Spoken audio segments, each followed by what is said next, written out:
Chapter 1. Holiday Plans. At universities in England, May is the month of examinations. Paul was lying on the grass in front of the examination hall. His friends, Sheila and Charles, were sitting near him. The three of them were first-year students at university. They were sitting their first-year exams. Paul and Charles were 19, and Sheila was a year younger. The next exam began in half an hour's time. But the three students were not talking about the next examination. They were talking about their holidays. "Where are you going this summer?" Sheila asked Paul. "To Wales," Paul replied. "I'm going to stay in a cottage in the country." "You have a cottage in Wales?" asked Charles. "It's not my cottage," replied Paul. "It belongs to my uncle. He usually goes there for his holidays every summer. But this year he's going to Greece, and I'm going to stay in his cottage for 2 months, July and August." "Where are you going for your holidays?" Paul asked. "We don't know," replied Sheila. "We haven't decided yet." "Why don't you both come to Wales?" said Paul. "You can stay with me for a week or two." "What do you think, Charles?" asked Sheila. The college bell rang loudly. It was time for the next examination. "We'll talk about it after this exam," Charles replied. "Let's go now." The students got up from the grass. They picked up their notebooks and hurried towards the examination hall. 3 hours later, the examination was over. Paul, Sheila and Charles were sitting in a cafe. "What's your uncle's cottage like?" Sheila asked Paul. Paul took a photograph out of his wallet. "It looks lovely," said Sheila. "It is lovely," agreed Paul, "but it's very lonely. There are no houses near the cottage, and there's no electricity and no telephone." "Oh, let's go and stay with Paul," Sheila said to Charles. "Okay," agreed Charles. "We can stay there for a week." The three students made arrangements for their holiday in Wales. "Come on the 5th of August, said Paul. "That's a Monday. The train from London arrives at Llanvoy station at 1:30. "Where's Llanvoy?" asked Sheila. "It's a small railway station near the cottage," answered Paul. "Fast trains from London stop there." "How do we get from the station to the cottage?" asked Charles. "Look, I'll draw a map," said Paul. "The railway line goes through a long tunnel before Llanvoy station. The cottage is on the hill above this tunnel." Charles gave Paul his diary. Paul drew a map and wrote down the name and address of the cottage. "There you are," said Paul. "But don't worry, I'll meet you at Llanvoy station. I'll see you there on Monday the 5th of August at 1:30.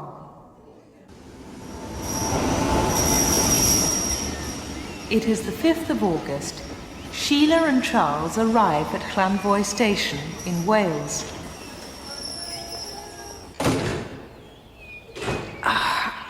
Here we are, Llanvoy. "Where's Paul?" "He's late." "Let's walk to the cottage."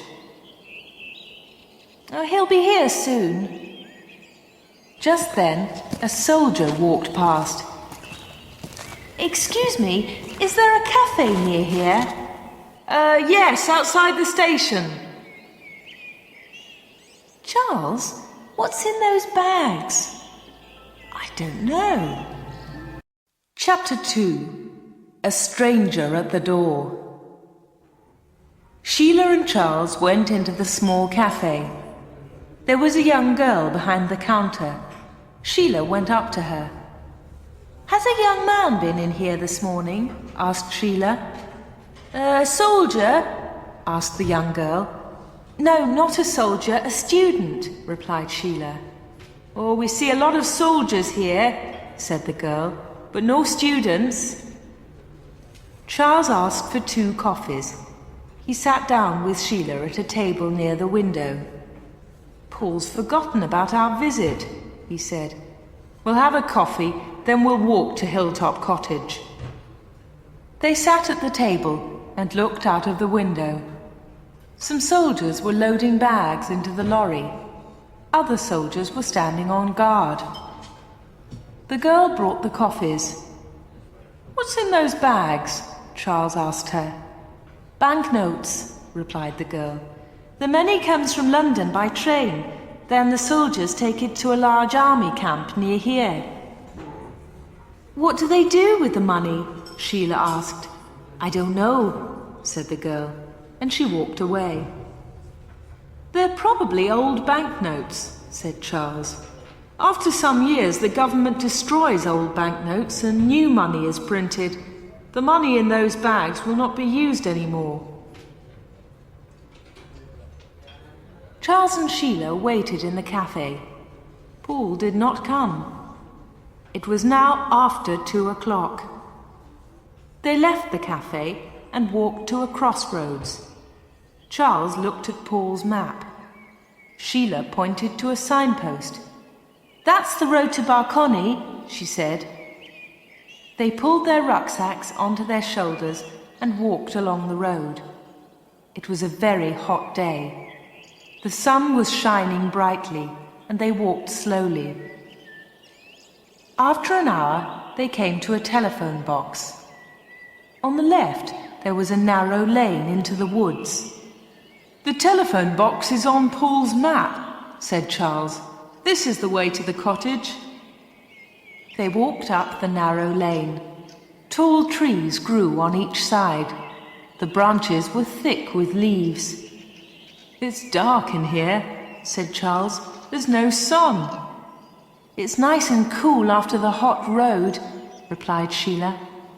Anyway, Paul's cottage is higher up. It'll be brighter up there.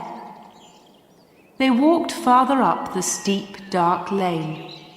I don't like this place, said Charles. It's too dark. What a place for a holiday. Oh, come on, said Sheila. Sheila and Charles arrived at the cottage. There were high trees all round it. There's something wrong, said Charles. Look at the curtains. They're all closed. There's no one here. Don't be silly, said Sheila. She went up to the cottage and knocked loudly on the door. They waited for some time. Sheila pushed at the cottage door. It did not open. It was locked. Paul? Shouted Charles. Paul, are you there? There was no reply. Sheila knocked again on the door. They stood and listened. There's someone inside, said Sheila. I heard a noise, listen. They both stood in silence. Someone unlocked the door. It's Paul, said Charles. Why is he taking so long? The door slowly opened. A tall man with a beard stood in the doorway. He was about 40 years old. Sheila and Charles did not know him. He was a stranger. Who are you? Asked the stranger. What do you want? Chapter 3. Paul is here. Sheila looked up at the tall man. Is Paul in? She asked. Paul? Said the stranger. There's no one here with that name. You've made a mistake. The stranger slowly closed the door. But this cottage belongs to Paul's uncle, said Sheila. We saw it in a photograph. It was another cottage in your photograph, said the man. It wasn't this one. This cottage is mine. I live here. The man was becoming angry. You've made a mistake, he shouted. I don't like visitors here. Go away. The door closed with a loud bang. Sheila turned away from the door. She saw a piece of paper under a bush. She stopped and quickly picked up the paper. "We've made a mistake," said Charles. "Paul isn't here. We've come to the wrong cottage. Let's go back to the road." They walked back down the lane. After a few minutes, Sheila stopped. The cottage was now behind the trees. Sheila opened the piece of paper and looked at it in surprise. "We haven't made a mistake," she said to Charles. "Look at this." Charles took the paper and looked at it. "It's an examination paper," he said. "It's our exam paper. We sat this exam in May."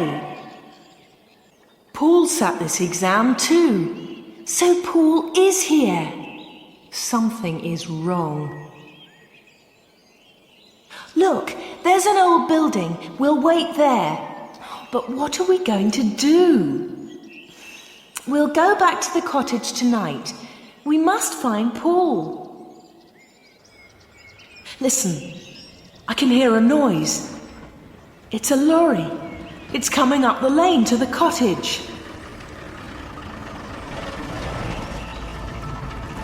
Chapter 4. What's happening?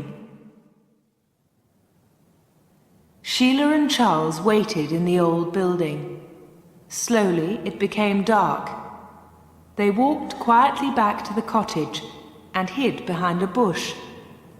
A lorry was parked near the cottage door. They waited quietly in the darkness. Suddenly a man hurried up the lane. He knocked at a window of the cottage. The door opened quickly. "Everything is okay, Frank," said the man outside. "Bill has telephoned from London. He's put sleeping pills in the guard's coffee." "Good," said Frank. "We can start now. Get the bags out of the lorry and into the cottage." "What's happening?" Charles asked Sheila. "Bill's put sleeping pills in the guard's coffee? What does that mean? And what's in those bags?" "I don't know," said Sheila. "Listen, they're talking again." "What about that young man?" one of the men asked Frank. "We'll leave him in the upstairs bedroom," Frank replied. "He's tied up tightly. He'll be found tomorrow. By then, we'll be far from here." "Paul's in the cottage," Sheila whispered to Charles, "and he's a prisoner." 4 men carried all the bags into the cottage. They closed the door behind them and locked it. "Paul's in one of the upstairs bedrooms," said Sheila. "We must help him." "How are you going to get into the cottage?" asked Charles. "They've locked the door." "I'll climb up onto the top of the porch," said Sheila. "Then I'll get in through a window."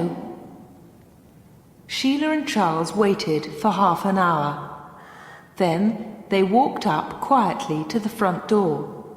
There were no lights in the cottage. "Help me up, Charles," said Sheila. Sheila stood on top of the porch. She reached up and pulled at the window. It opened slowly and made a loud noise.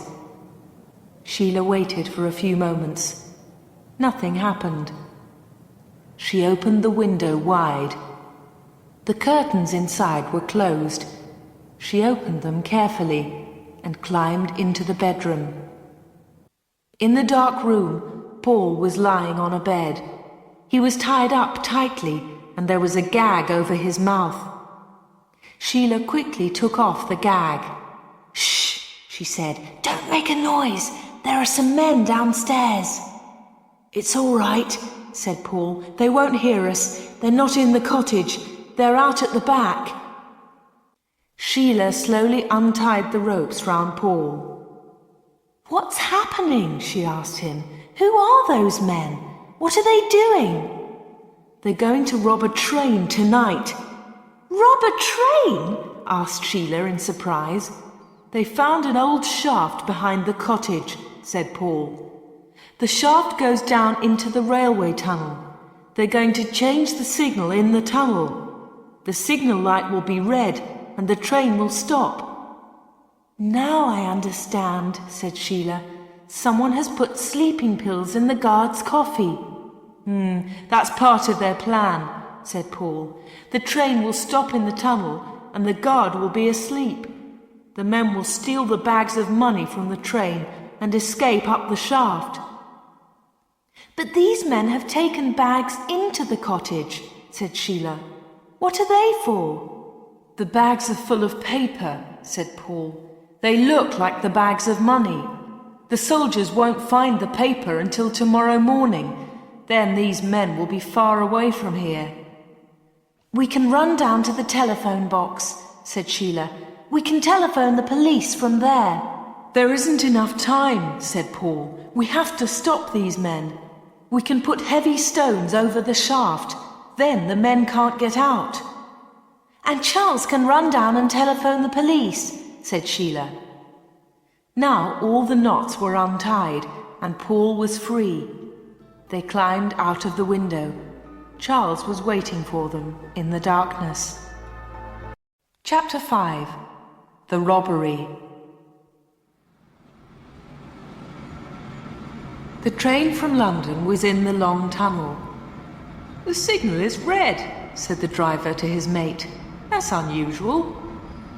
The train slowed down. It stopped on a long bend in the tunnel. The driver's mate looked back. The end of the train was out of sight. What about the money in the guard's van? The mate asked the driver. Don't worry, replied the driver. Pete's a good guard. The driver watched the signal. It was red. The train waited in the long tunnel. Frank and his men were in the tunnel. They were waiting at the bottom of the shaft. The train slowed down and stopped. The guard's van was in front of them. Frank quickly climbed up. He opened the lock on the door of the guard's van. He looked inside. It's all right, he said to the others. The guard has drunk the coffee. He's sleeping. Frank threw down the bags of money. Throw up the bags of paper, he told his men. And move quickly, we haven't much time. A few minutes later, Frank and his men were at the bottom of the shaft. They were carrying the bags of money. Get up to the cottage, Frank said. I'll follow you in a moment. The signal changed from red to green. The train moved towards Llanvoy station. Good, thought Frank. The plan has worked.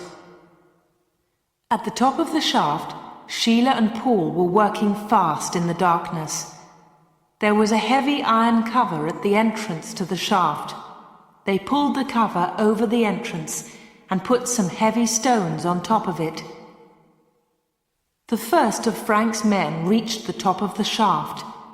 His head hit the iron cover. He reached up with one hand and pushed. The cover did not move. There's something wrong, he shouted. I can't get out. Below him in the shaft, the other men waited. They were trapped. Chapter 6. The End. The police moved quickly. A police car came to the telephone box. Charles jumped in and they drove fast towards the cottage. The police arrested 2 men at the top of the shaft. An hour later, Sheila, Paul and Charles were in the police station at Barcony. Thanks to you, we've got the men and the money, said the police sergeant. We arrested the other 2 men at Llanvoy station. But there were 5 men, said Paul. Have you arrested the leader? He's called Frank. Sheila, Charles and Paul spent the night in the home of the police sergeant. The next morning, the sergeant left early. I must go to the police station, he told them. I'll phone you later in the morning. At breakfast, Sheila turned on the radio. Here is a police message. The police are looking for Frank Steele, aged 40. This man was last seen on the railway line to Llanvoy station in the early hours of this morning. He is a dangerous... Sheila turned off the radio. It's a strange beginning to a holiday, she said. Later the phone rang. Paul answered it.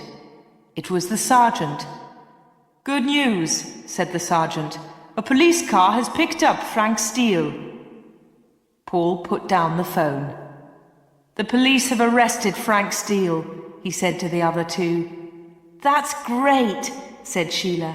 Now we can go back to the cottage and begin our holiday.